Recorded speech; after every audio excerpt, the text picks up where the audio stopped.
Time now for fitness in 4, and we are doing it at the beach. That's right, but I just don't want to get too sandy. Right. So these are all moves that we can do without looking like a chicken cutlet. So Luke Sklolkin is here. Talk us through the first thing that we want to do. Yeah, so I'm the same way. Sand is my nightmare, but there's ways to work out on the sand without looking like that chicken cutlet, right? So let's talk about that. So when you go onto the beach, there's not a lot of options that you could do that just involve your feet, but you can get creative, right? If you're on your hands and sweaty on your back, you're getting sand everywhere. Right. So let's design a workout that avoids all that. Great. So the first option you can do is you can incorporate some cardio, right? So you could walk, you could jog, and we're gonna set 2 standpoints. So we're gonna start at this jetty, and you would walk or jog all the way down to your next checkpoint or the jetty or a garbage can. And just being on the sand is just going to make it harder to do. Exactly, compared to like flat surface, you have to, you know, there's a lot more, there's wind, there's a lot of like different level with the, I'm on balance. Sand.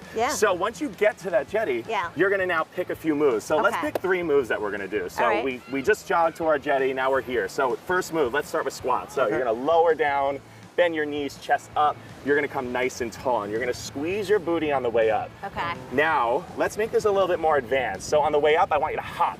Boom, nice and high. And it's gonna be a little bit more challenging because it's warm out, it's summer, right? And you're trying to dig out of the sand. Exactly, all right? So let's do move 2. We're gonna alternate reverse lunges, starting with your left foot coming back. So you're gonna bring that left foot back, bend it nice and low, and you don't have to hit that knee down to the ground. You don't have to touch the sand, but you could. But it's also harder because my foot's going down in the sand when I go back. You're like sinking. A lot of balance, a lot of core is involved, especially when we're working on uneven surfaces.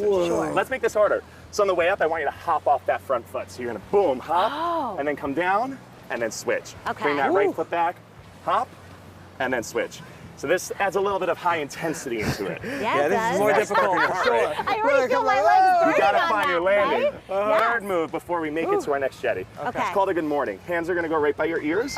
Stand tall, hinge over your hips, push your butt back, back flat, soft bend in your knees, and then squeeze your booty on the way up. How far over should we be going? So that's gonna work my Once your back is a little bit about parallel to the ground, and make sure your back is flat for this one. Now let's make this a little bit more challenging. At the top, right elbow twist to left knee. Add that rotation, good morning in the middle, lower all the way down, stand nice and tall, other side. And the good thing is I'm doing an ab without doing a crunch, so I'm not getting sandy. Luke, you rock. Listen, if you have a workout you love, scan the QR code so we could check it out. And we'll have helpful workouts like this every day here on Be Well Plus.